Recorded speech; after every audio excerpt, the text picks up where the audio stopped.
زمانہ پوچھ بیٹھے آخر ان سے دشمنی کیا ہے، تو یہاں رشتے نہیں دیکھو، یہاں منصب نہیں دیکھو، یہاں رشتوں کی عظمت ہے۔ یہاں منصب نہیں دیکھو، یہاں رشتوں کی عظمت ہے۔ بھتیجے کا عمل بتلائے گا اس کی پھوپھی کیا ہے، بھتیجے کا عمل بتلائے گا اس کی پھوپھی کیا ہے۔ علی جانے نبی کیا ہے، نبی جانے علی کیا ہے، اندھیرے کیا بتائیں گے، مزاج روشنی کیا ہے۔ تو کربلا سے دو اماموں کو بچا لائی، کوئی زینب سے پوچھے راہبروں کی راہبری کیا ہے۔ صلوات پڑھ دیں محمد والے۔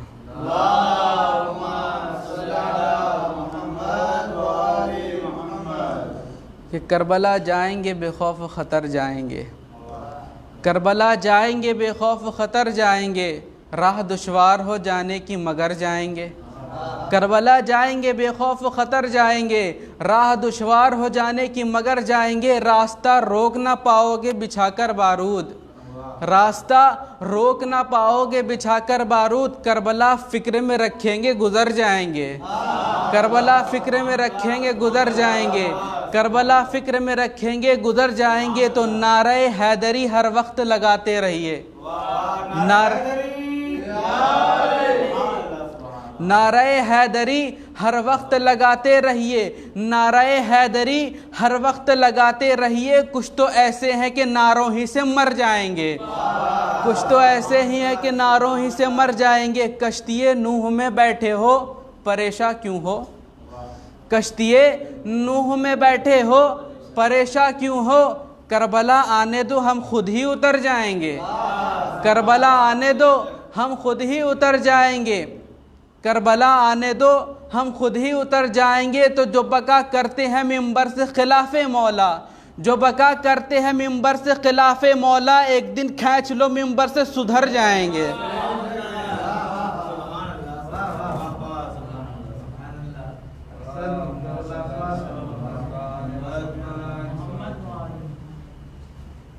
نعرہ تکبیر، نعرہ تکبیر، اللہ اکبر، نعرہ رسالت یا رسول اللہ، نعرہ رسالت یا رسول اللہ، نعرہ حیدری یا علی، نعرہ صفدری یا علی، بر محمد وآل محمد صلوات۔ اللہم صلی علی محمد وآل محمد۔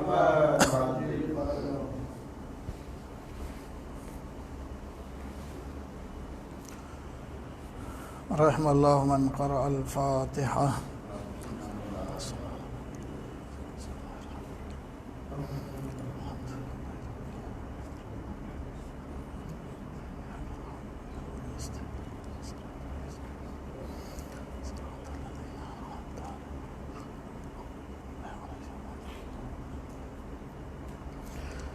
لا حول ولا قوة إلا بالله العلي العظيم۔ أعوذ بالله من الشيطان اللعين الرجيم۔ بسم الله الرحمن الرحيم۔ الحمد لله الذي هدانا لهذا وما كنا لنهتدي لولا أن هدانا الله۔ لقد جاءت رسل ربنا بالحق،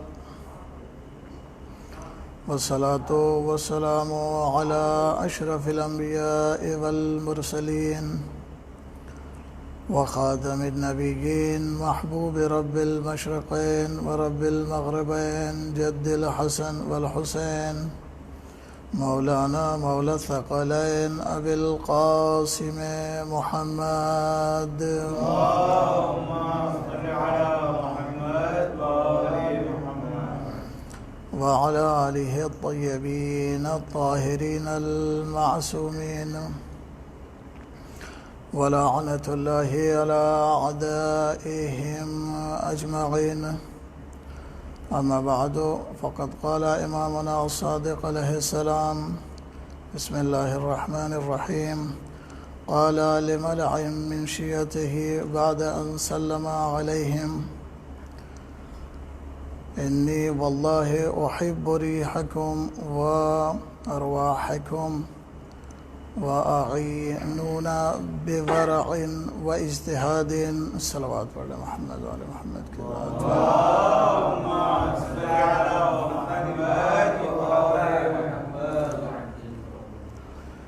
آج کی مجلس جو منعقد کی گئی ہے امام جعفر صادق علیہ السلام کی شہادت کی مناسبت سے، لہذا میں نے اپنی گفتگو کا جو عنوان قرار دیا وہ بھی امام جعفر صادق علیہ السلام کے اس قول سے کہ جس میں آپ علیہ السلام راوی کہتا ہے کہ آپ نے ایک گروہ شیعوں کا اس کو سلام کیا، اور سلام کرنے کے بعد ان سے فرمایا کہ خدا کی قسم میں تمہارے جسموں کی جو خوشبو ہے اس سے محبت کرتا ہوں اور تمہاری جانوں سے محبت کرتا ہوں.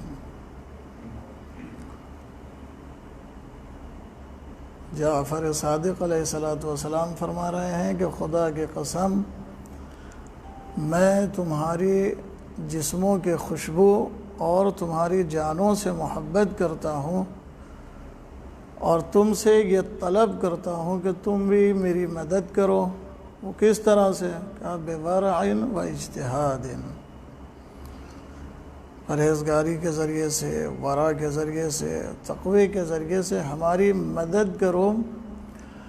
اور اسی روایت میں آگے پھر فرماتے ہیں اعلموا لا تنال ولایتنا الا بورع، کہ اس بات کو اچھی طرح سے جان لو کہ ہماری ولایت نہیں ملتی الا یہ کہ ورع اور متقی اور پرہیزگار کو. یعنی اگر ہماری ولایت چاہیے تو ہماری ولایت کے لیے تقوی اختیار کرنا پڑے گا، پرہیزگاری اختیار کرنی پڑے گی. دوسرے لفظوں میں یہ کہوں کہ اگر محمد و آل محمد علیہ السلام کی ولایت درکار ہے تو پہلے دلوں کو پاک اور طاہر کرنا پڑے گا. صلوات پڑھ لیں محمد و آل محمد کی ذات پر.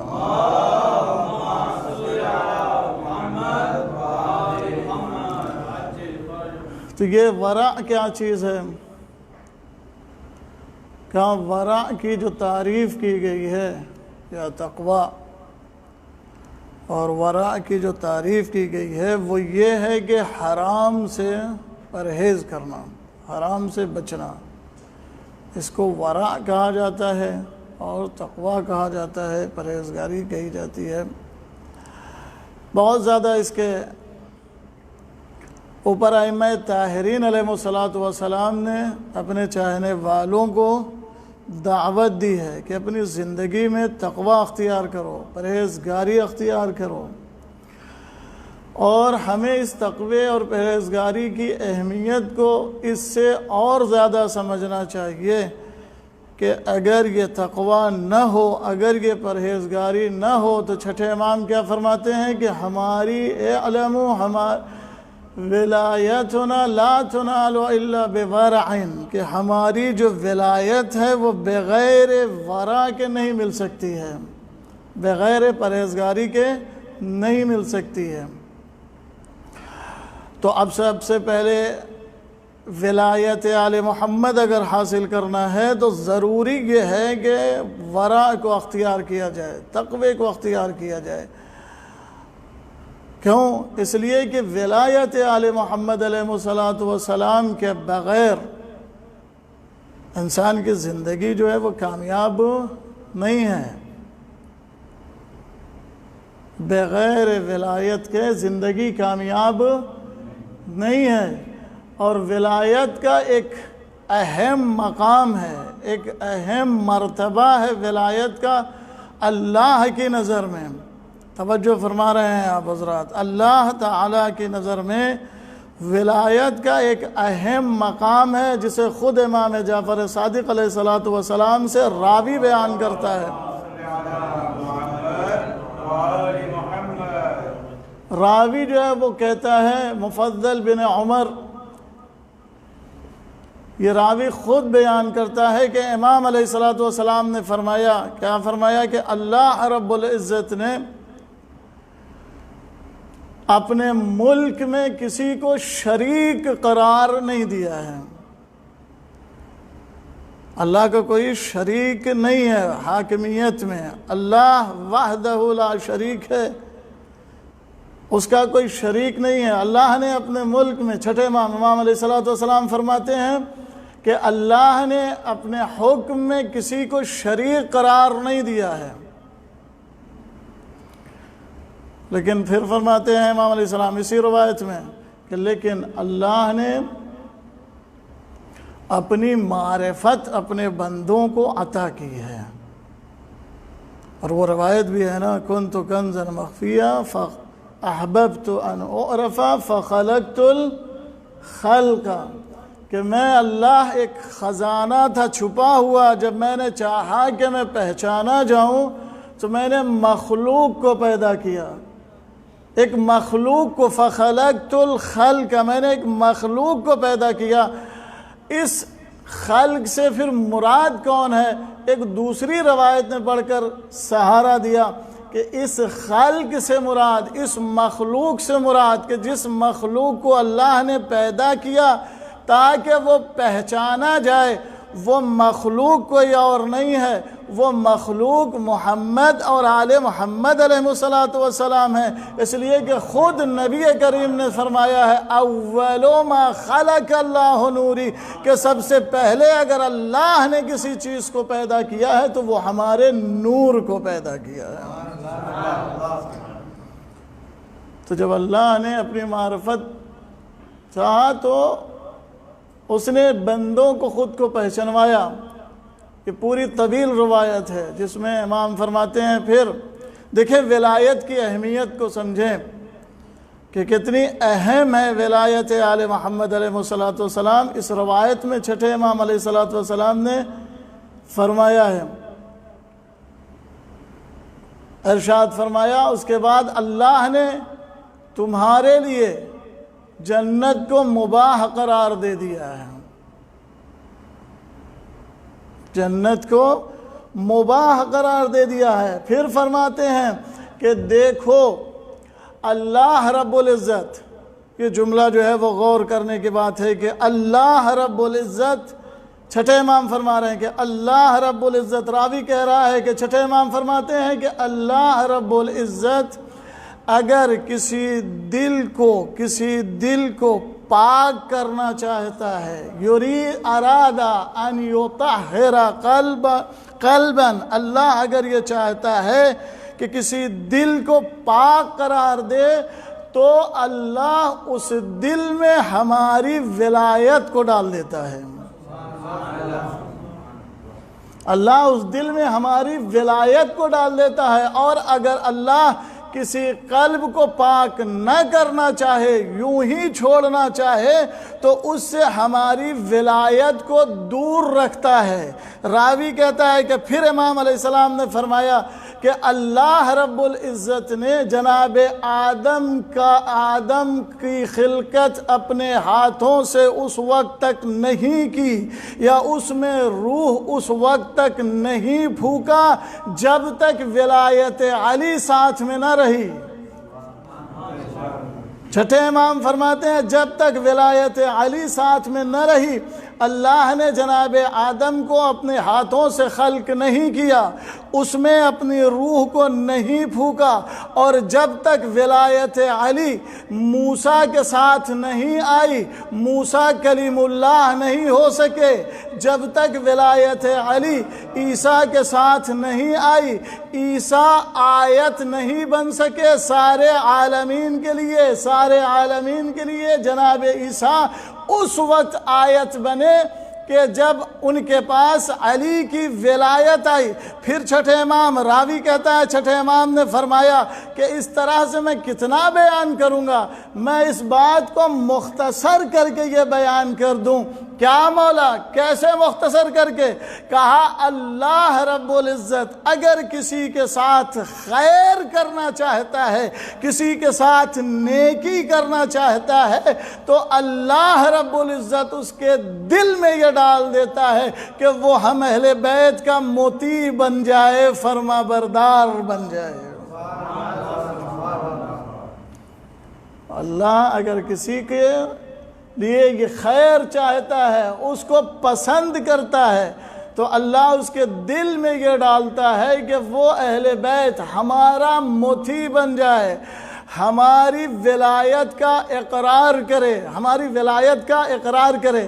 تو کیا فرمایا؟ دیکھیں چونکہ آج مجلس جو ہے وہ چھٹے امام علیہ السلام کے حوالے سے ہے، تو انہی کے کچھ اقوال جو ہے وہ آپ کے خدمت میں عرض کروں کہ شیعوں سے کیا فرمایا کہ ورا کے بغیر ہماری ولایت نہیں مل سکتی ہے، اور ولایت کے بغیر شیعہ کیسے شیعہ ہو سکتا ہے نا؟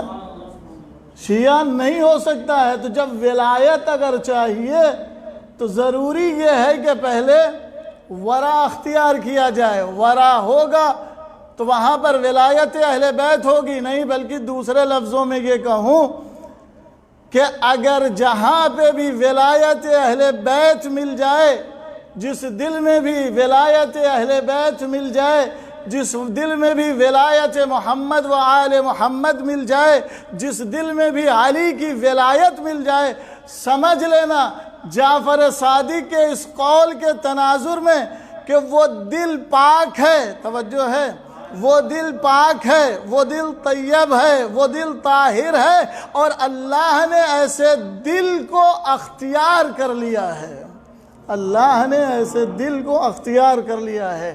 لہذا جہاں پہ بھی، اور خود جو ہے معصوم کیا فرماتے ہیں کہ دیکھو جب تم اپنے دل میں ہماری محبت کو محسوس کرو تو سب سے پہلی نعمت پر شکر ادا کرو۔ وہ پہلی نعمت کیا ہے کہ تمہاری ماں نے تمہارے والد کے ساتھ خیانت نہیں کی ہے۔ نہیں، اس سے ایک بات صاف ہو گئی کہ ولایت آل محمد وہیں آئے گی جہاں طہارت ہوگی۔ جس دل میں جس جگہ پہ طہارت نہیں ہوگی وہاں ولایت آل محمد نہیں پائی جا سکتی ہے۔ صلوات پڑھ لیں محمد و آل محمد کے ذات پر۔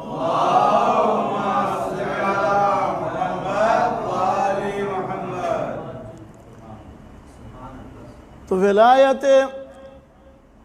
محمد و آل محمد علیہ السلام کے سلسلے سے راوی کہتا ہے کہ میں چھٹے امام علیہ السلام کی خدمت میں پہنچا۔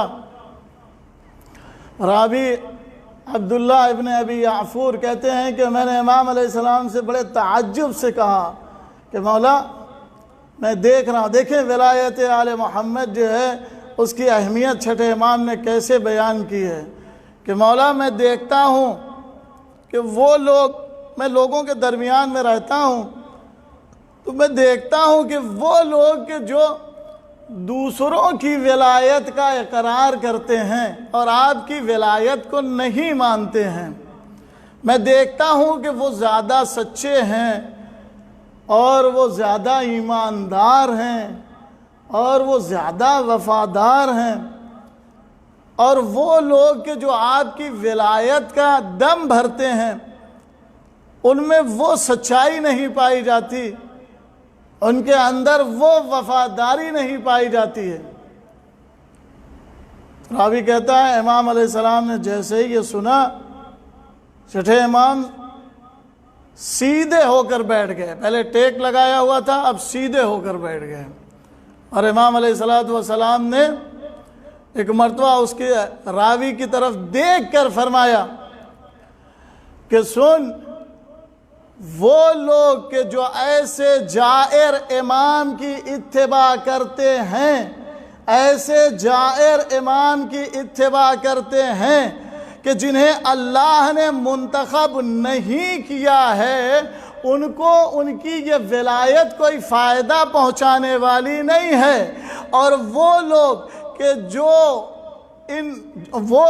جو ایسے امام کی اتباع کرتے ہیں کہ جس امام کا انتخاب اللہ نے کیا ہے، توجہ ہے، بلکہ دوسرے لفظوں میں کہوں کہ ایسے اپنے لفظوں میں کہوں کہ وہ لوگ کہ جو ایسے امام کی اتباع کرتے ہیں جو غدیری ہے، توجہ ہے آپ کی، ایسے امام کی اتباع کرتے ہیں جس کے لیے رسول اکرم نے فرمایا ہو من کنت مولا ہو فہذا علی مولا، جس کا میں مولا ہوں اس کے یہ علی مولا ہیں، جس کو نبی اکرم صلی اللہ علیہ وآلہ وسلم نے ایک دو جگہ پر نہیں متعدد جگہ پر یہ کہا ہو کہ انہو خلیفتی من بعدی، کہ یہ جو علی ہیں یہ میرے بعد تمہارے خلیفہ ہیں، جس کے بارے میں نبی نے فرمایا ہو کہ علی کی منزلت میرے ساتھ ویسے ہی ہے کہ جیسے موسیٰ کے ساتھ ہارون کی، توجہ ہے، جس کے لیے نبی نے فرمایا ہو اقضاکم علی، کہ تم میں سب سے زیادہ بہتر فیصلہ کرنے والی اگر کوئی ذات ہے تو وہ ذات علی ہے۔ صلوات پڑھ لیں محمد و آل محمد کی ذات پر۔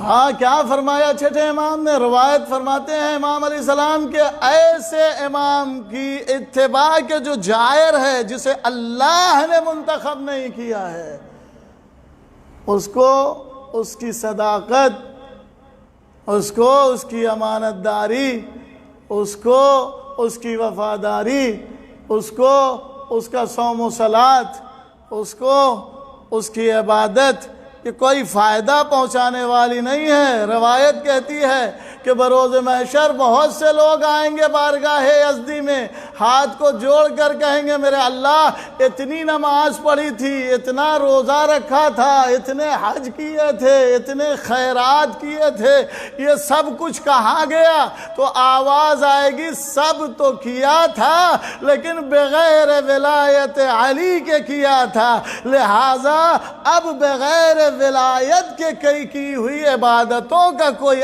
اجر میرے پاس نہیں ہے۔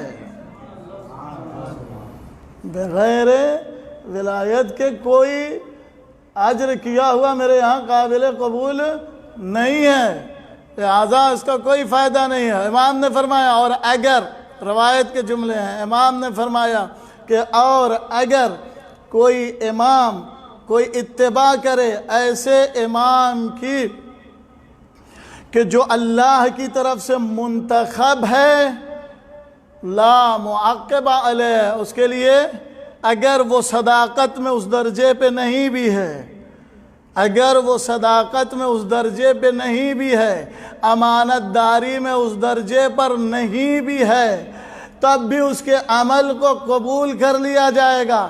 امام فرماتے ہیں کیا تو نے قرآن مجید کی یہ آیت نہیں پڑھی؟ وہ کون سی آیت؟ کہا والذین آمنوا، اور وہ لوگ جو ایمان لے آئے، سورہ وہ لوگ جو ایمان لے آئے ان کا ولی اللہ ہے، یخرجہم من الظلمات الی النور۔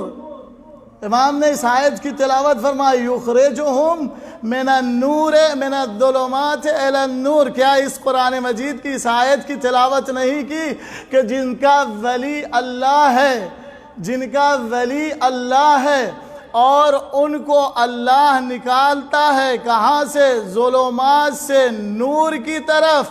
کہا یہ جو اللہ نکالتا ہے ظلمات سے، ایمان رکھتے ہیں نا، ایمان تو ہے نا، والذین آمنوا، والذین آمنوا ایمان ہے، اس کے بعد کیا کہہ رہا ہے قرآن مجید؟ اللہ انہیں نکالتا ہے کہاں سے؟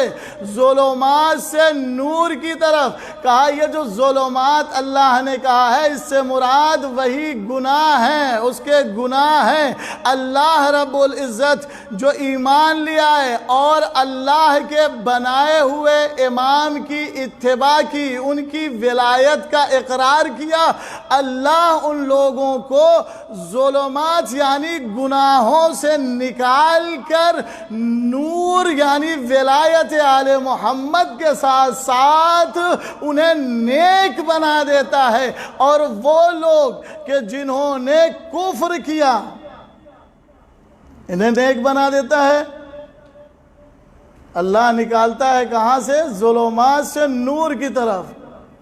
والذین کفروا اولیاؤہم الطاغوت یخرجونہم من النور الی الظلمات۔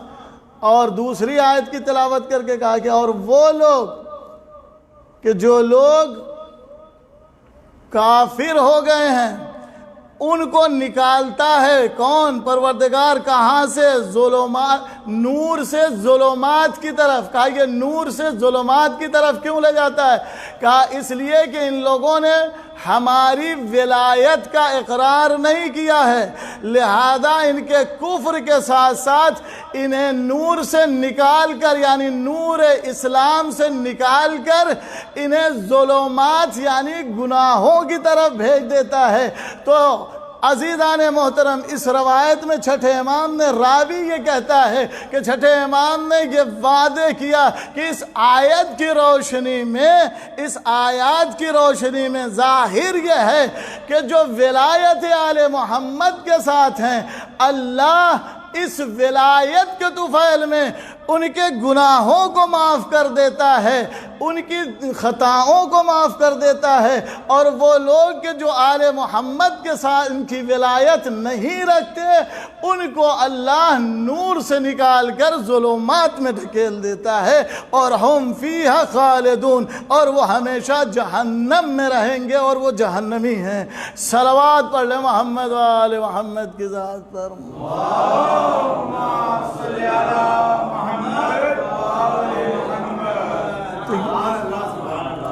یہ تو چھٹے امام علیہ السلام کی روایت میں کیا فرمایا؟ ورا اختیار کرو اور ہماری ولایت کو اختیار کرو۔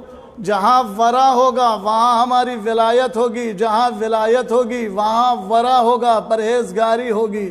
یہ امام عظیم الشان امام، عالی قدر امام، جس امام نے دنیا میں علم اس طرح سے پھیلایا کہ ایک دو نہیں، ایک وقت میں 4000 لوگ یہ کہتے تھے حدثنا جعفر صادق، کہ ہم سے جعفر صادق نے بیان کیا ہے۔ اور خود جو ہے ابو حنیفہ کہتا ہے کہ میں نے جعفر صادق سے بڑا عالم کسی کو پایا ہی نہیں۔ کیوں؟ کہاں؟ کیسے دیکھا؟ کہا مجھے منصور دوانیقی نے بلایا اور کہا کہ جعفر صادق سے 40 ایسے سوال کرو کہ اس کا جواب نہ دیں۔ وہ کہتا ہے ابو حنیفہ کہ میں جب دربار میں گیا تو میں نے دیکھا کہ جعفر صادق جو ہے وہ پہلو میں منصور کے بیٹھے ہوئے ہیں۔ ان کے چہرے کو جو میں نے دیکھا چمکتا ہوا، دمکتا ہوا، میرے ہوش باختہ ہو گئے۔ میں نے منصور سے کہا منصور اجازت ہے ان سے سوال کروں؟ منصور نے پلٹ کے یہ کہا کہ مجھ سے کیوں پوچھتا ہے، ان سے پوچھ۔ توجہ ہے، یہ کوئی معمولی شخصیت نہیں ہے، یہ خاندان نبوت کی شمع ہے۔ کہتا ہے ابو حنیفہ کہ جب میں نے سوال کیا، ایک دو سوال نہیں، میں نے 40 سوال کیے، تو امام جعفر صادق نے، یہ ابو حنیفہ کہہ رہا ہے، جعفر صادق نے میرے ہر سوال کا مطمئن بخش جواب دیا، اور جہاں پر کسی مسئلے میں اختلاف ہوتا تھا تو جعفر صادق یہ کہتے تھے کہ دیکھو اس مسئلے کے جواب میں اہل مدینہ یہ کہتے ہیں اور تم یہ کہتے ہو اور میں جعفر صادق یہ کہتا ہوں۔ ابو حنیفہ کہتا ہے کہ میں نے مختلفی مسئلے میں آج تک جعفر صادق سے بڑا عالم نہیں دیکھا ہے، جعفر صادق سے بڑا عالم نہیں دیکھا ہے۔ یہ کوئی معمولی شخصیت نہیں ہے۔ امام علیہ السلام جن کی ولادت مدینہ منورہ میں 83 ہجری میں یا اور مختلف روایات ہیں اس میں ہوئی، اور انہوں نے علم کا سیلاب پوری دنیا میں، ایک علم نہیں ہے، وقت نہیں ہے زیادہ تفصیلی گفتگو نہیں کرنی ہے، ایک جگہ سے نہ جانے کتنے علوم لوگوں کو تعلیم دی ہے، اور جن کے علوم یعنی علوم کے باب انہوں نے طرح طرح کے کھولے ہیں، علوم کے طرح طرح کے باب کھولے ہیں جعفر صادق علیہ السلام نے، اور تبلیغ کی ہے۔ اور وہ وقت دیکھا ہے کہ جب بنو عباس اور بنو امیہ جو ہے وہ آپس میں لڑ رہے تھے، اور اس میں ان کو ایک فرصت مل گئی جو کسی اور امام کو نہیں مل سکی، اور اس فرصت میں آپ نے علوم آل محمد علیہ السلام کو عام کیا، لوگوں تک پہنچایا ہے۔ لیکن کہاں ظالموں کو امام کی یہ شان و شوکت، یہ شہرت برداشت ہوتی، لہذا تاریخ میں ملتا ہے کہ حکومت تو یہ کرتے تھے، توجہ ہے آپ کی، حکومت تو یہ کرتے تھے، لیکن لوگوں کے دلوں پر حکومت جو تھی وہ جعفر صادق کی تھی۔ ظاہری طور پر حکومت، یہ ظالم تخت پر بیٹھے ہوئے تھے، لیکن لوگوں کے دلوں پہ جو حکومت تھی وہ جعفر صادق کی تھی۔ اور یہی وجہ ہے کہ دشمن نے جب یہ دیکھا تخت و تاج ہونے کے بعد بھی، جاہ و حشم ہونے کے بعد بھی، لشکر و خدم ہونے کے بعد بھی میری وہ شان و شوکت نہیں ہے جو جعفر صادق کی ہے، تو دل میں حسد ہوا اور جعفر صادق کو زہر دلوا دیا۔ جب دیکھا کہ ہماری وہ سب کچھ کرنے کے بعد وہ وقعت نہیں ہے، وہ اہمیت نہیں ہے کہ جو جعفر صادق کی ہے، جو ایک بریان نشین کی ہے، تو حسد نے امام کو زہر دلوا دیا۔ امام علیہ السلام کو زہر ملا، لیکن اس سے پہلے بھی ظالم نے بہت مرتبہ کوشش کی، ظالموں نے امام علیہ السلام کو اذیت دی، کیونکہ ان سے برداشت نہیں ہو رہا تھا کہ ان کی یہ شان و شوکت کیسے رہے۔ متعدد مرتبہ امام علیہ السلام کے ساتھ انہوں نے بے ادبی کی ہے، کبھی نظر بند کیا ہے، کبھی پہرا لگایا ہے، اور کبھی گھر میں آگ لگائی ہے۔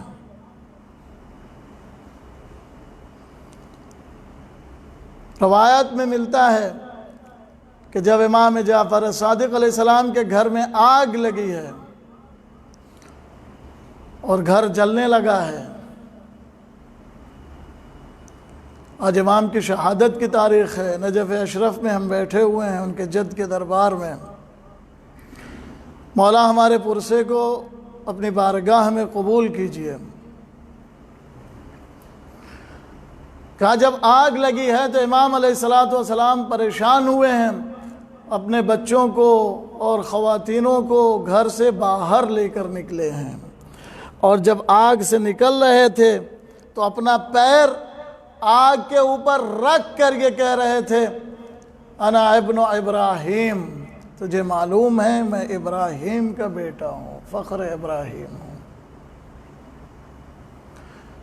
بہت ہی پریشانی کے عالم میں جعفر صادق کا گھر جلا ہے، علوم آل محمد جہاں سے نکلا تھا، جس در سے لوگ آ کے فیضیاب ہوتے تھے، اس گھر میں آگ لگائی ظالم نے۔ میں کہوں گا مولا بڑی مصیبت کا وقت ہے، اور راوی یہ کہتے ہیں، روایت میں ملتا ہے کہ جب آگ جل رہی تھی گھر سے باہر آئے تو امام علیہ السلام زار و قطار رو رہے تھے۔ میں کہوں گا مولا یہ مدینے میں پہلی مرتبہ آپ کے گھر میں آگ نہیں لگی ہے، اس سے پہلے بھی مدینے میں آپ کے گھر میں آگ لگ چکی ہے۔ وہ گھر کسی اور کا نہیں، آپ کی جدہ کا تھا، آپ کی دادی کا تھا۔ ظالموں نے آگ لگا دی، اور آگ لگانے پر ہی اکتفا نہیں کی، جلتے ہوئے دروازے پر جو پیر مارا تو جلتا ہوا دروازہ آپ کی دادی کے پہلوؤں پر گرا، اور جناب زہرا نے ایک ہی آواز بلند کی، فضا آ مجھے سینے سے لگا لے، میرا محسن شہید ہو گیا، میرا محسن شہید ہو گیا۔ یہ مدینے میں آگ لگی آپ سے پہلے، اور اس کے بعد آپ مدینے کے بعد یہ آگ جو لگی ہے دوسری مرتبہ آپ کے گھر میں تو وہ کربلا میں لگی ہے۔ وہ بھی بڑی عجیب آگ تھی، جب گھر میں کوئی نہیں تھا، صرف خواتین تھی، ایک بیمار تھا اور چھوٹے چھوٹے بچے تھے۔ روایت کہتی ہے خیمے میں آگ لگتی تھی، بیویاں نکل کے دوسرے خیمے سے جب سارے خیمے جل گئے، ایک خیمہ بچا جس میں حسین کا بیمار سید سجاد سویا ہوا تھا۔ جناب زینب آ کے کہتی ہیں بیٹا سارے خیمے جل گئے ہیں، سر سے چادر بھی چھن گئی ہے، اتنا بتا دے کیا کرے، خیمے سے نکل جائیں یا جل کے مر جائیں؟ امام نے فرمایا پھوپھی اماں خیمے سے نکل جائیے۔ عزادار و راوی یہ کہتا ہے کہ جب میں نے دیکھا کہ آخری خیمہ جلنے لگا، ایک بی بی تھی جو کبھی خیمے کے قریب جاتی تھی، کبھی خیمے سے پیچھے آتی تھی۔ میں نے سوچا لگتا ہے خیمے میں کوئی قیمتی شے رہ گئی ہے، یہ بی بی کیوں بار بار خیمے کے قریب جاتی ہے، خیمے سے پیچھے آتی ہے؟ میں قریب گیا، میں نے کہا بی بی تھوڑا دور ہٹ جائیے، کہیں ایسا نہ ہو آگ جلا دے۔ کہتا ہے بی بی نے کچھ نہ سنا، بغیر کچھ دیکھے ہوئے خیمے کے اندر گئی اور اپنی پشت پہ کچھ اٹھا کر لائی۔ جب باہر لے آئی میں نے قریب جا کر دیکھا تو کچھ اور نہیں تھا، ارے حسین کا بیمار بیٹا سید سجاد تھا جو بی بی اپنی پشت پر اٹھا کر لے آئی۔ جزاکم اللہ خیر الجزا۔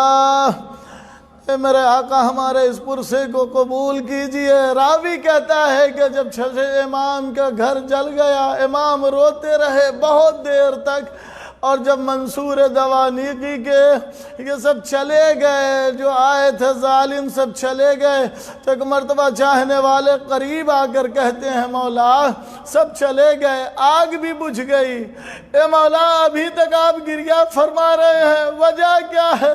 میرا مولا تڑپ گیا، سنیں گے آپ کیا فرمایا؟ جعفر صادق نے فرماتے ہیں میں اس لیے نہیں رو رہا کہ میرے گھر میں آگ لگ گئی، ہاں ارے جب میرے گھر میں آگ لگی میں نے منظر دیکھا، میری بچیاں خواتین کس طرح سے آگ سے خوف زدہ ہو کر ایک طرف سے دوسری طرف جا رہی تھی۔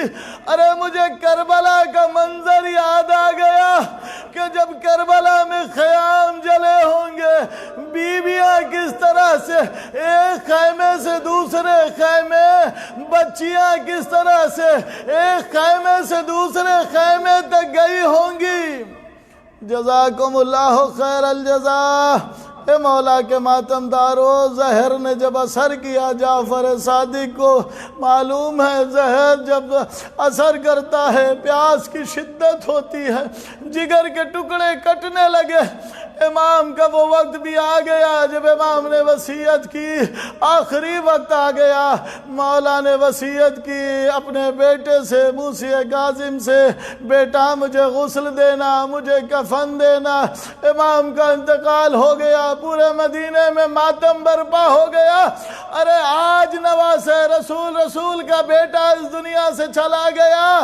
عزادار و وصیت کے مطابق امام موسی کاظم نے غسل بھی دیا، کفن بھی پہنایا، بابا کو جنت البقیع میں دفن بھی کیا۔ میں کہوں گا اے مولا، اے موسی کاظم، بابا دنیا سے گیا، مظلوم گیا، زہر دغا سے شہید ہوا، جگر کے ٹکڑے بھی گرے، لیکن ہاں اتنا اطمینان تو ضرور ہے نا، غسل بھی دے دیا آپ نے، کفن بھی پہنا دیا، قبر میں سلا بھی دیا۔ اور ایک بیٹے سے پوچھے کہ جو بیٹا جب اپنے باپ کی میت پر اپنے باپ کے جنازے کے قریب پہنچا تو عجیب منظر دیکھا، ارے جسم کے ساتھ سر بھی نہیں تھا، ارے جسم تو تھا لباس بھی نہیں تھا، کیا کرتا؟ ہاتھوں میں ہتھکڑیاں تھی، پیروں میں بیڑیاں تھی۔